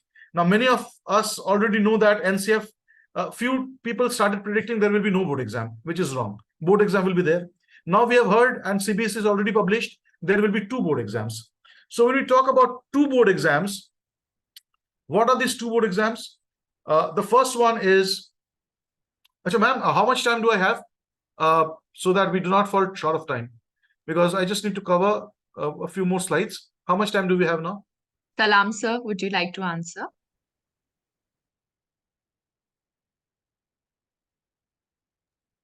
Salam, sir. Yeah, Himani ma'am, what is the question? I was on a call. Sir was asking how much time do we have, if we can just...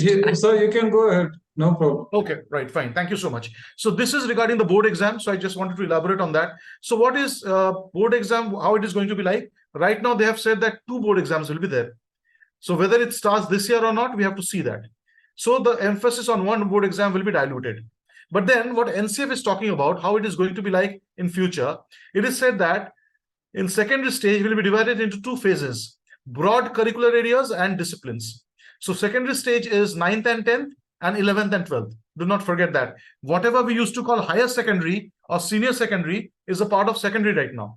So 9th and 10th, it will have broad curricular areas, science, social science, humanities, and so on. This will be covered in 9th and 10th. And in terms of 11th and 12th, it will be disciplines. Now, how it is going to work out in the 9th and 10th? There are going to be 2 essential courses from each curricular area for grade 10 certification.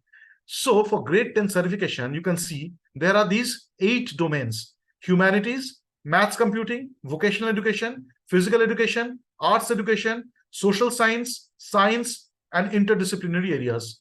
Now, out of these 8 domains, there will be 2 courses, or I would say 2 years of learning, 2 years curriculum, I would say. So 2 courses means 2 distinct portions of learning. So one may be in 9th, one may be in 10th. So humanities, 2 papers, mathematics and computing, 2 papers, like that. 8 into 2, 16 papers need to be cleared in 9th and 10th so that the child can get the 10th certification. So how many exams? 16 exams, right? So you can see very well, this is what the NCF is talking about. 2 essential courses for each of these domains, and the domain is wide. So many subjects have been chosen so that the child gets a lot of idea about different domains. But then when it comes to, and this is something very important, I want to read it out. Student will complete 2 essential courses from each of the 8 curricular areas available. That is total 16 essential courses across 2 years of grade 9 and 10. So as I said, 8 into 2, 16 in 9th and 10th. Grades 9th and 10th will follow an annual structure. A semester structure in these classes is possible to construct, but it is unnecessary since all students will do all the essential courses. So it's very clearly mentioned in NCF that it will not be a semester pattern in 9th and 10th. Every child has to take the 16 papers. Now, student must clear 8 board examinations at the end of grade 10. 8, because 8 curricular domains were there. 16 papers, 8 in 9, 8 in 10th. So you can see that it's clearly a de-emphasis on one single board exam. How it is going to be like in 12th? In 12th, I would first show the chapters, subjects, then you can understand better. So see, these are the subject areas of 12th. So humanities is now languages, literature, philosophy. Social science can be history, geography, political science, psychology, economics. So it is broken down into more specific subject. So when in 10th, you are going for the width, and when in 11th and 12th, you're going for the depth. So depth of the subject. So to maintain the depth, what has to be done? A child has to choose 4 papers or 4 domains. So these are curricular areas of 4 domains. Out of these, the children need to choose 3 domains or 3 subjects from here. as you can see over here, this phase of secondary stage would be divided into semester, and each choice-based course would be for a semester. Student must complete 16 choice-based courses to complete grade 12. Now here again, how 16? 4 subjects into 4 papers each. Earlier it was 8 subject, 2 paper each. This time it is 4 subject, 4 papers each.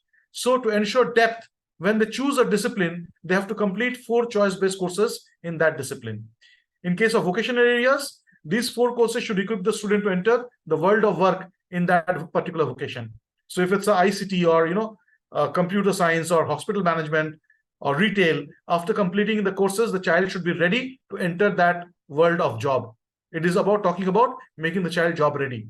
So the 4th set of course could be from 3 curricular areas already chosen or from completely different one. So the child has to choose from these curricular areas any 3, 4 papers for that particular subject, and the 4th one any again from any of these, and 4 papers on that. So 16 papers need to be cleared in 11th and 12th. Now comes talking about the timetable. You can see the time allocation, 9:30 to 2:30. It's a suggestive timetable. You may or may not follow till the circular is there, but in NCF you can find the time allocation given for the periods, and you can see how the time is divided. So concept time, numeracy is 1 hour. It's not like equal time for all the periods. Some are 30 minutes periods, some are 45 minutes, some are 1 hour. So this is how it has to be done. Next is in the foundation stage. This is how it is. You can see at 1 lunch break, age 3 and 4 go home. So what is age 3 and 4? Nursery and LKG, they go home. After that, you see 1:45 to 3 p.m. age 4 to 6, that is UKG. In fact, grade 5 and 6 in particular, UKG and 1 is to be retained, and they get 1 hour 15 minutes more. So this is the foundation stage. Then comes the preparatory stage, 3, 4 and 5. This is how the timetable is, like 9 a.m. to 2:30 p.m. and how the periods are divided. You can take a look, and you can see over here L1, L1, L1. These are languages, and you know now what is a L1 and what is R1, right? So this is how the periods are divided. Annual timetable and period allocation. You can see preparatory stage, middle stage, and even secondary stage. How many annual hours is recommended and how many annual periods are recommended for R2, how many for maths, world around us, art, and so on. So very clear-cut, a timetable has been mentioned in the NCF. You can take a look at this timetable, and then you can design your own timetables accordingly. So this is again a illustrative timetable of secondary stage, grade 9th and 10th. And you can see the subject combination over here. From L1 in the foundation stage, it has now slowly moved to R1, R2 in the middle stage and preparatory stage. The lunch break, you can see 12:05 to 1 p.m. So this may be done in cases of boarding schools or semi-residential schools. In day schools, you can alter that as well. So this is not a hard and fast guideline, but this is a suggestive guideline. Ages of admission again is state specific, but now CBSE recently conducted a survey, if you remember, a Google form was shared with all the schools, and they were asked to find out and report to CBSE. In fact, many of the master trainers were asked to do that what is the age of admission in that particular state. So age of admission, particular state, you can see over here, I've demonstrated this for Maharashtra. It is applicable for many other states. The child need to complete 3 years before 31st December. 4 years before 31st December is kindergarten, and so on. So the child needs to complete 6 years before 31st December to be in class 1. So it is assumed that the child is already 6 years old when he or she is in class 1. That is how all the curriculums are being designed. Now, we are talking about safety and security of children in different areas. Emergency drill, CCTVs, defense. So physical safety, emotional safety, safety from sexual abuse, like POXO has to be in place. This is also what NCF is talking about. So without the child feeling safe and secure, learning cannot happen. So it is a responsibility of the teacher to make the child feel safe. We are talking about 10 questions of who to identify delay. You can again take a screenshot. I don't want to elaborate on this. These are 10 questions to understand whether the child is, the development of the child is happening properly or not, right? So 1 or 2 we can read. Compared with other children, did the child have any serious delay in sitting, standing, or walking? Compared with other children, does the child have difficulty seeing either in the daytime or at night? Does the child appear to have difficulty hearing? So all these questions are questions related to development, physical development and mental development of a child. So this has to be given to every teacher so that the teacher observes and identifies early delay. What is the pupil-student ratio? It is very clearly said that PRT, we know that very clearly that one teacher for 1.5 section, and widely understood and accepted that right pupil-teacher ratio enables individual attention. And that is one of the reasons you see OSS was frozen.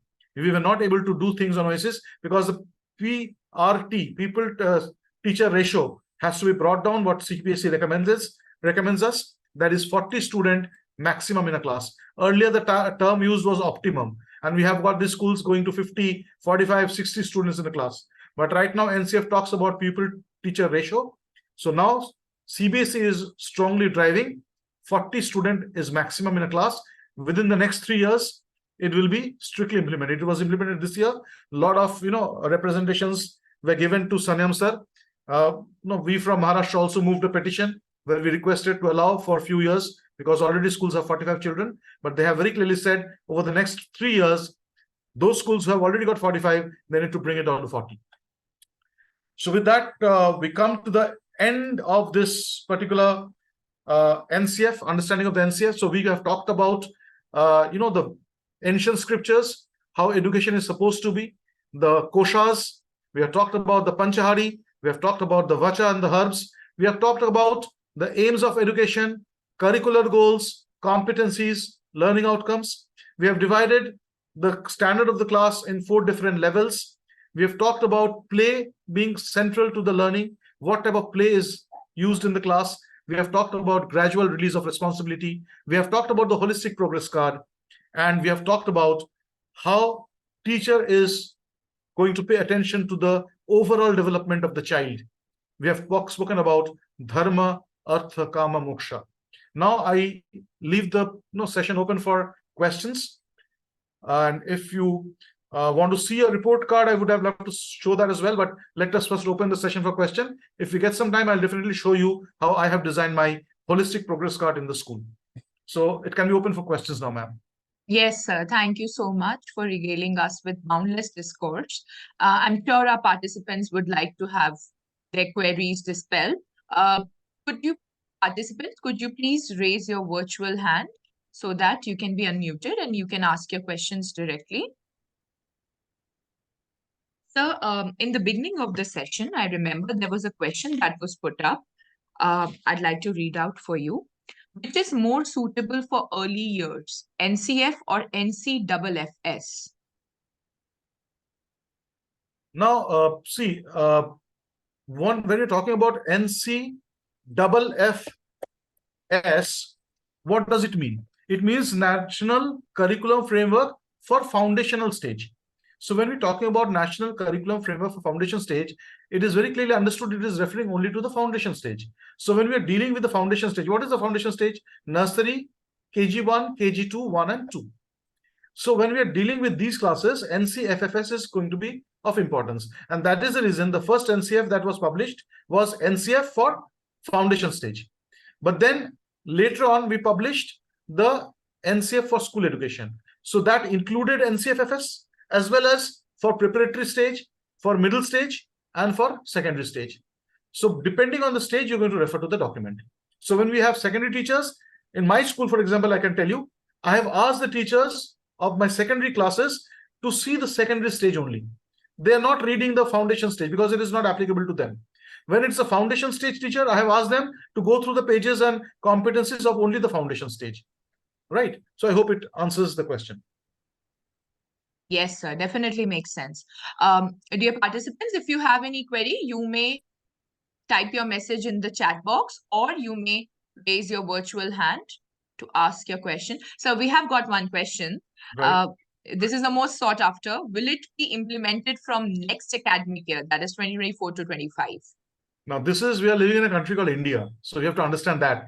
So whatever is being planned, it gets implemented a bit late, And if you see alone 25,000 CBSE schools, when we try to implement something from CBSE, by the time it reached to that last few schools, it's already lot many years have already passed by. So NCF will be definitely implemented, and it has been started already. Now, what you see is, you will not see it implementing with a declaration. Now we are implementing NCF, nothing like that. It will come in form of circulars. So not circulars that keep coming from CBSE, you can very clearly understand that implementation has started. NEP has very clearly talked about that implementation timeline for NEP is for 20 years, 2020 to 2040. So in these 20 years, gradually things will be implemented, because the bridge has to be constructed. The gap is very wide. Where we are right now and where we want to go, that is not just a step away. It's a huge gap. There are schools in our country which do not have basic facilities. There are schools in the country which do not have basic teachers. So all these things have to be kept in mind. There are schools which are still, they have never heard of differentiated instruction. They have not heard of competency-based education. There are schools and teachers I've seen when I've conducted so many trainings, they're not even aware what NEP is talking about. They have heard it from some video or something like that. They have not cared to go through the document. NEP training has not happened in schools, despite CBSE taking the initiative. Many people are not aware of that. So NCF will be gradually implemented, because it's a a timeline that is the timeline or deadline is to be given. If it is given, it will be suicidal, because any big change that is to be brought about, it has to be in a gradual way. That is one philosophy of change management. If you're trying to make a big change in a core area, if you make an abrupt change, everything will be a chaos. Change management says when you make a change in a peripheral area, you can make it abruptly. But when you make a change in the core area, it has to be a very gradual and slow change. So it's like a ship, big ship. It cannot turn like a bike. So if you see the bike turning in an acrobatic way, education is like a big ship. It will take a lot of time to turn. So that time has already started. Things are getting done. A lot of things will get implemented this year. A lot will happen in the next year and in the years to come. Yes, sir. Very well answered. We have an educator, Mr. Sinapati. Could you please unmute yourself? Yes. Good evening, ma'am. Hello, sir. Am I audible? Yes, sir, you're audible. Please ask your question. Okay. Thank you. Madam, I just would like to know that from next year, is the second language going to be something like compulsory for the 11th and 12th students, especially the students, from outside India. So what is their choice that they have? Because the students who have studied, French or German or like that outside India, so will they be able to continue with their French in 11th and 12th, or will they have an option to... Yes, please continue. Please continue. Only about the foreign language you're talking about, or you're talking about also the 3-language formula till class 10th? Both you have. I'm talking specifically about the foreign language, because I'm teaching French. So I just want to have a clarity. So though, as I told, this NEP is focusing on Indianism. The entire NEP was written, and the objectives of NEP or the vision of NEP was written in a way where it talks about promoting Indianism in children. But then when we are making a policy, or any government is making a policy, I'm pretty sure they're going to make it very, very friendly to the users or the end users. So when we talk about the languages being made mandatory, I can, nothing has been declared as of now by CBSE. It has only been told that learning of one of the Indian languages will be made mandatory. But then how it is going to happen, brainstorming is going on based on that. And only when a circular is published, that time you come to know what exactly is going to happen. Right now, whoever is telling anything, even if I tell something, that is my assumption. Assumptions won't work.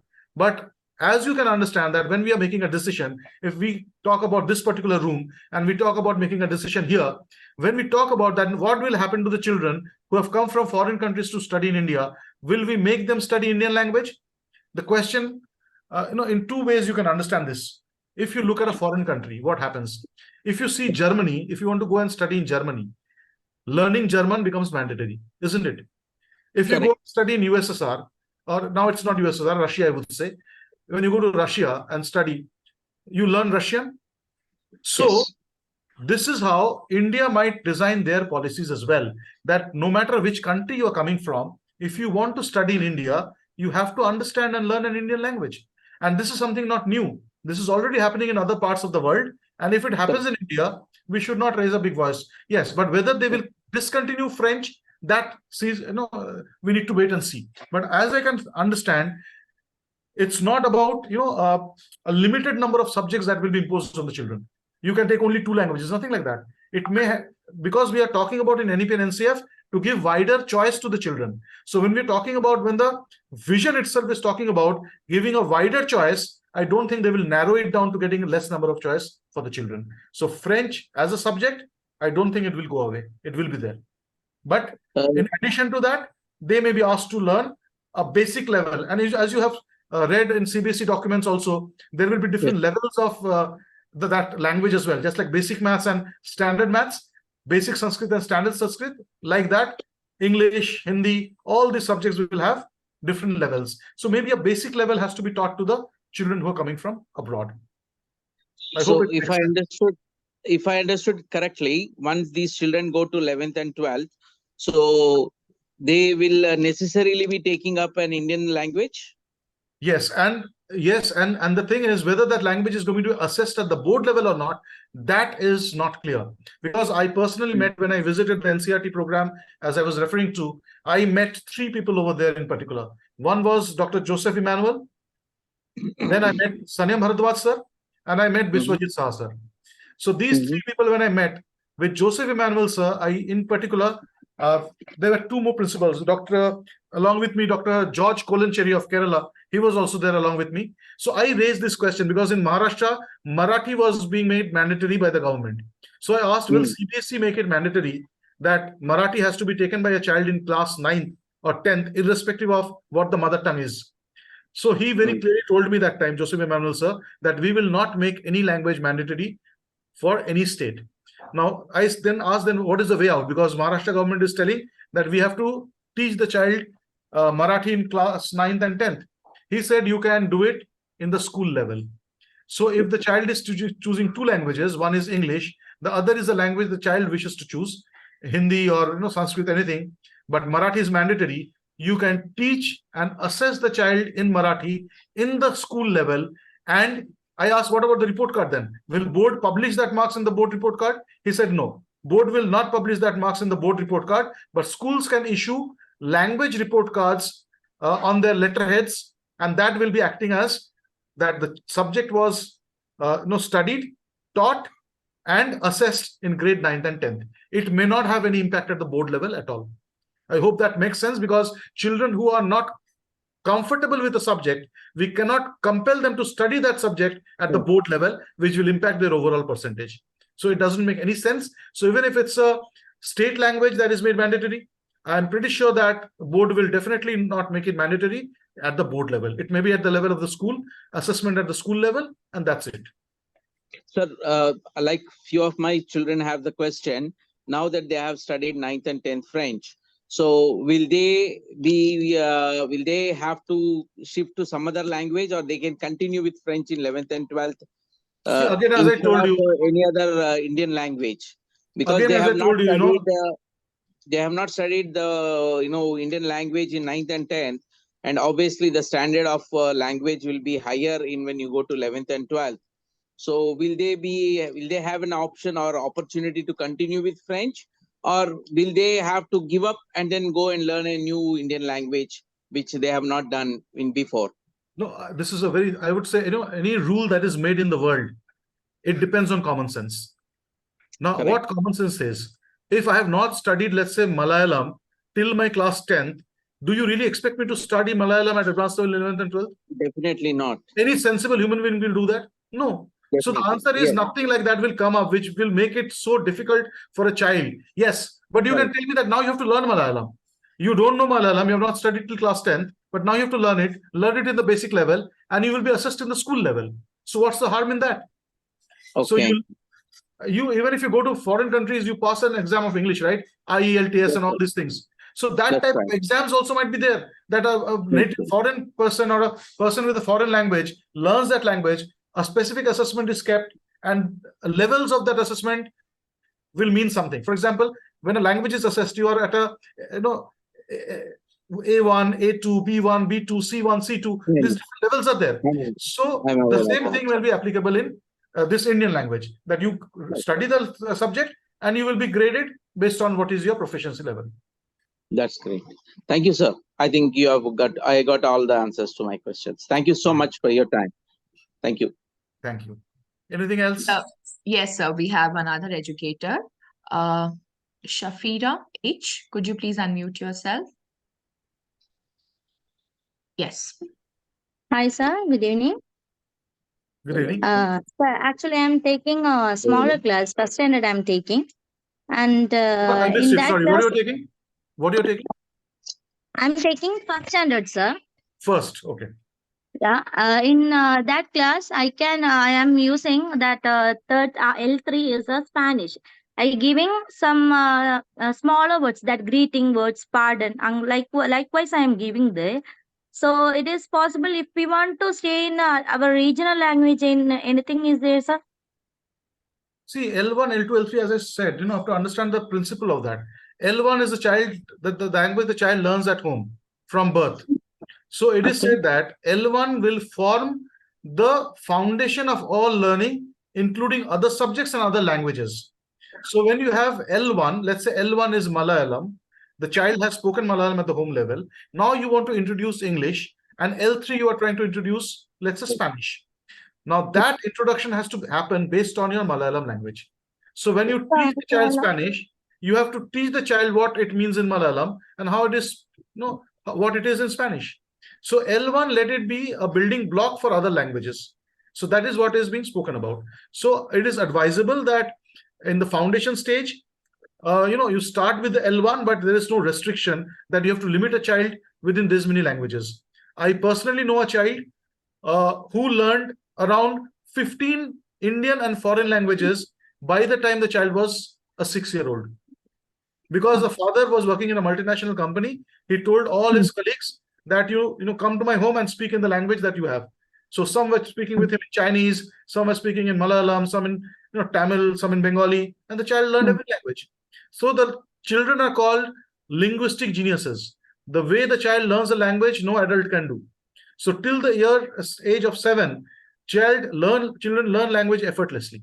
And that is the reason you can introduce as many languages as you want in the school level.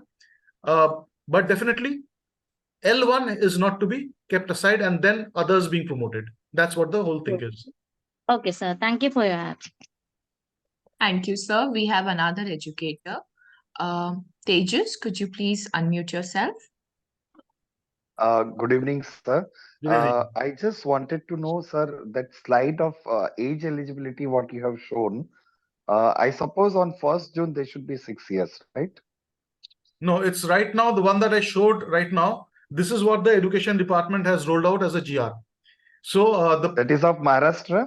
Maharashtra. So this was a previous one. When I made this presentation, it was the previous one that I pasted on the screen or the slide. I have forwarded the more recent one to Shweta Swapnil Moon ma'am, who contacted me, the COE head of COE Pune. So she reached out to me because when she asked the opinion about admission age to different master trainers, they were giving different answers. So she called me up that, sir, based on what you said this. So I clearly explained her this range. If we look at that date, it's July and December.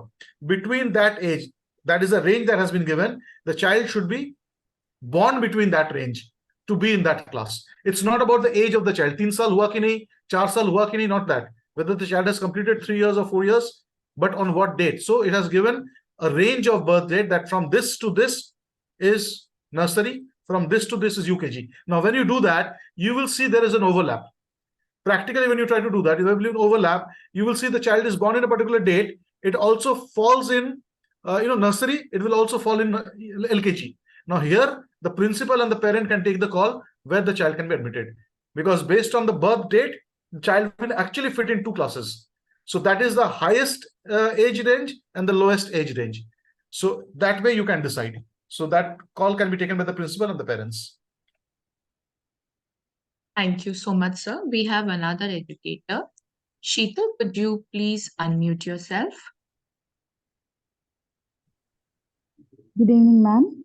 Thank you for playing me. Good evening, sir. Myself, Sheetal. Good evening. Once or twice I interacted with you. I'm from Chandrapur district, Rajura. Sir, this Okay. time the class 9th when we have still LOC, in that, as we are in Maharashtra, so 7th subject I have taken as Marathi.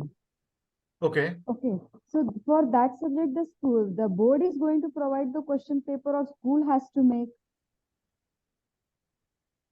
If I understand your question correctly, you're asking about the 7th subject, right? In the board level. Means board means when they will go for So class when you 10th. have the 7th subject, right? Okay. So you have chosen it as a third Seventh language, as- subject yeah, 7, right? yeah, Subject number 7. Yeah. See, Because according they said, to no, sir, what the Maharashtra means CBSE they have to write guidelines Marathi. talks about, As they right? said So that that's in what I'm talking Maharashtra, about so right now. Yes, sir. Please.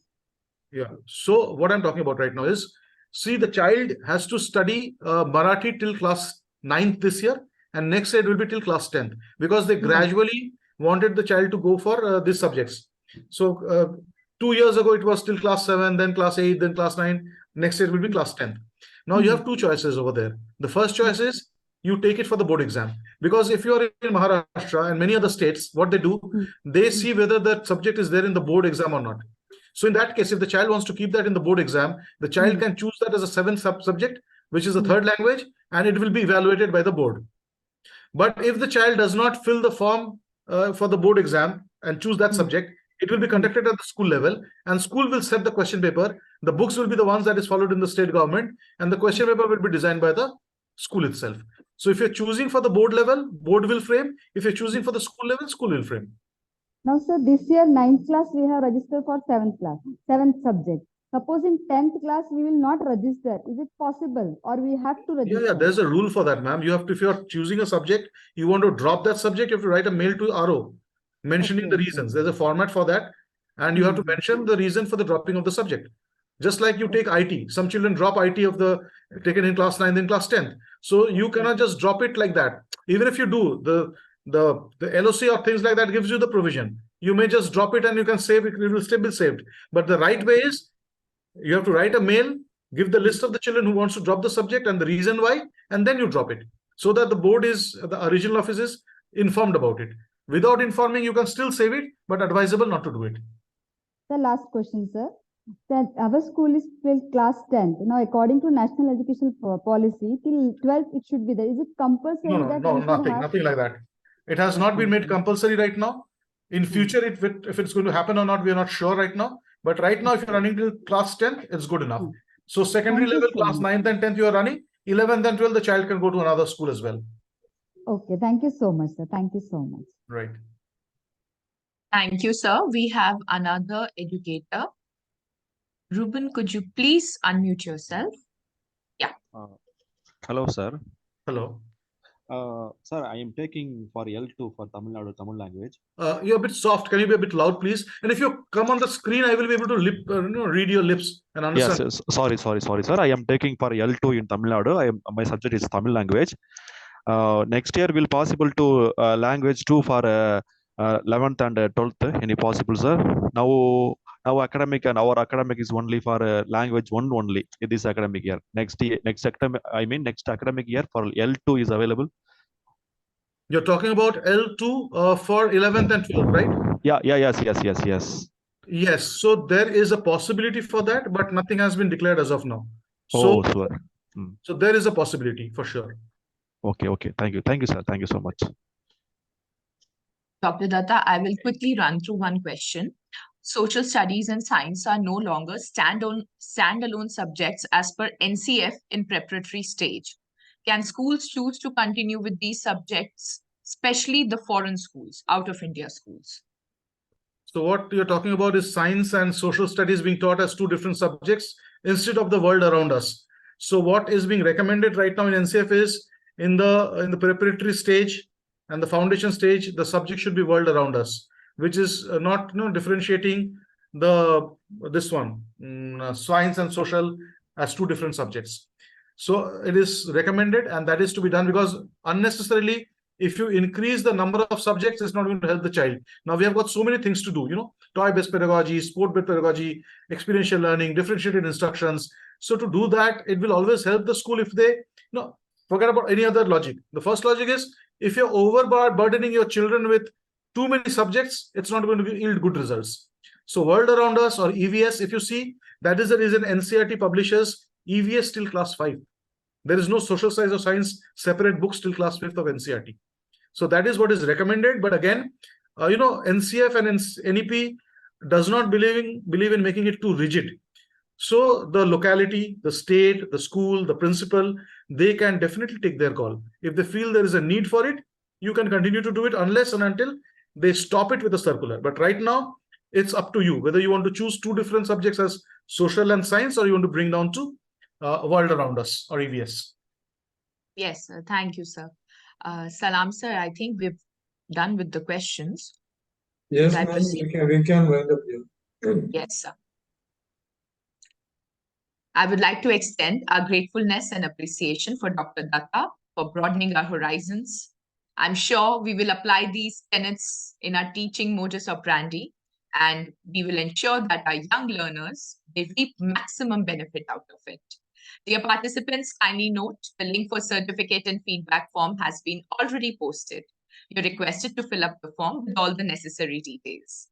I, Himani Bakshi, along with CBSE Bharat Sahodaya Complex, would like to thank Dr. Datta once again for his gracious presence and an enriching experience, and for answering our queries so patiently.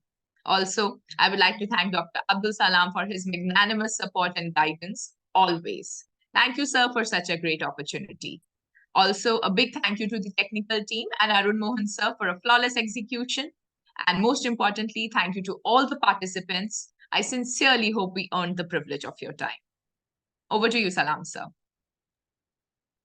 Thank you, Himani ma'am. Dr. Swaroop, thank you so much. Very comprehensive, session.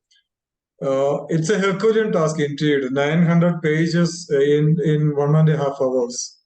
Thank you so much for the wonderful task you have done with lots of clarity. The educators have received from.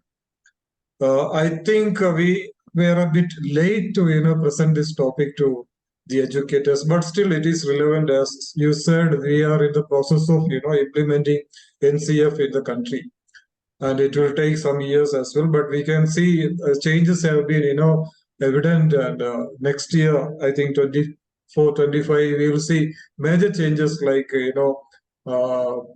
semester exams, this and. So thank you so much, Swaroop Datta. We will connect again. We are pretty sure you have been conducting on your own. I often watch your YouTube also with lots of information you are coming from CBSE. You are in touch with the CBSE officials as well. So thank you so much, all the educators. Thank you, sir. Pleasure. Yeah, thank you so much, Himani ma'am, as usual, for the gracious task job you have done. Thank you, ma'am. All the educators, team BTAG,